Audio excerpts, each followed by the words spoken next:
Guys, welcome to Unit 3, Section 5. Today we are going to be taking a look at graphing linear equations that are given in standard form. So standard form is another format for a linear equation, and you can see what that format is right below here in your notes. Standard form for a linear equation is this form of ax plus by equals c, where a, b, and c are all real numbers, and a and b are not both 0. All right, so x and y, remember, are just a part of your equation. They're the independent and the dependent variables, and they're what's going to give us the ordered relations that we would plot to graph that linear equation. Let's talk about the graph of a horizontal line. A horizontal line simply takes on the form of y equals b. Now, b is again just another real number, and whatever that real number is, it is going to be the point through which, on the y-axis, through which this horizontal line will pass through.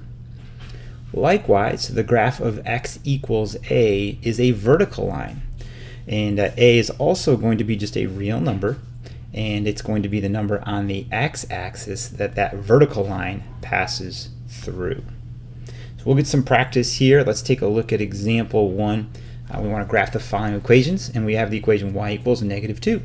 So you'll notice that this takes on that same format of a horizontal line, and essentially what it means is all of the points on that line have a y-coordinate of -2. So if I'm on my xy plane and I go down the y-axis to -2, there's the first point that I'm going to plot. Any other point on that graph that has a different x-coordinate is all going to have the same y-coordinate. The y-coordinate will always be -2. So here is the straight horizontal line that passes through y equals -2, and there's the graph of that line.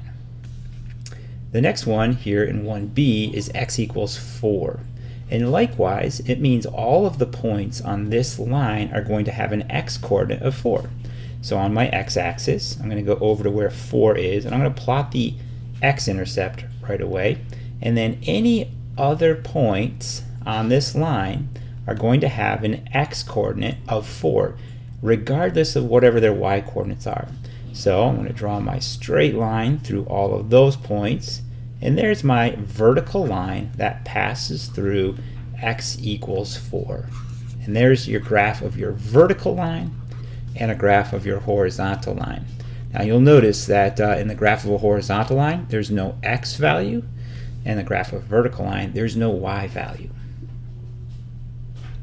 All right, let's take a look at using intercepts to graph equations. And this is the best way to graph a line that's given to you in standard form. Remember, we said this is a key concept early on in this unit. The concept is that you can always find an intercept, the x-intercept, by letting y equals 0, and you can always find the y-intercept by letting x equals 0. So you can simply substitute those into the equation and solve for the other variable in order to find out what its intercepts are. Here's an example of what we mean. It says use the x and y intercepts to graph 1x plus 2y is equal to 4. So notice that this is in standard form, and if we wanted to graph this, we're just going to get 2 points because that's all we need in order to draw a straight line. Let's start off by finding the x-intercept. Remember, the x-intercept means that y is 0.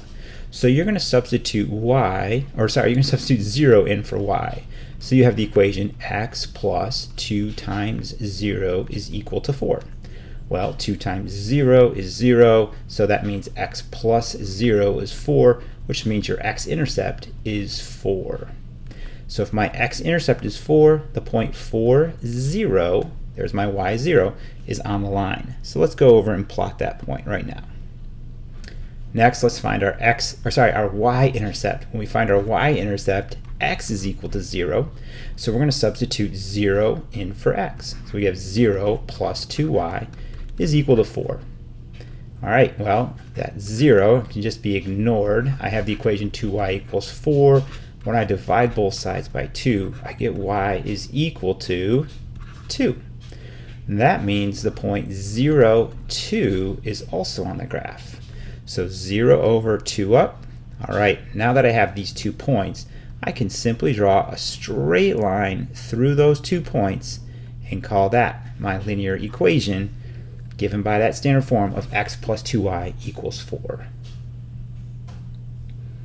All right, flipping the page over to example 3. Let's say you're planning a birthday party and you have $160 to spend on flower bouquets. A bouquet of roses costs $40 and a bouquet of tulips costs $20. The equation 40x plus 20y equals 160 models this situation. So notice that you have 160 total dollars. X represents the number of rose bouquets and y represents the number of tulip bouquets. Together you can't spend more than 160. All right, where x is the number of rows and y is the number of tulip bouquets, find 3 possible solutions or combinations in the context of the problem and then graph those below. All right, so we're gonna zoom out here just a little bit so we can see most everything here. We're going to translate our equation down here. We said it was 40x plus 20y has to equal 160. Let's start off by finding our x and y intercept. Now our x-intercept is going to be our number of rose bouquets, and our y-intercept will be the number of tulip bouquets. All right, so to find our x-intercept, remember we're going to let y equals 0. So we put 0 in for y, and we get 40x equals 160. I just ignored that whole second term because y was 0, and 20 times 0 is 0. Divide by 40, and you'll get x number of bouquets to be 4. All right, so there's my x-intercept at 40. Next up, let's find our y-intercept. And our y-intercept can be found using x is equal to 0. So if we substitute 0 into our equation for x, that will eliminate this entire first term, and I'll be left with 20y equals 160, divide by 20, and y is equal to 8. So there is my y-intercept of 8. Now again, I have 2 points. I could connect those with a straight line here. And there you go. I'm looking for one other situation though. So let's say I want to purchase maybe 3 rose bouquets. If I look over here on my x-axis, I go 3 rose bouquets and I go up to where that point exists. It looks like I could purchase 3 rose and 2 tulip bouquets. I could also purchase 2 rose bouquets and 4 tulip ones.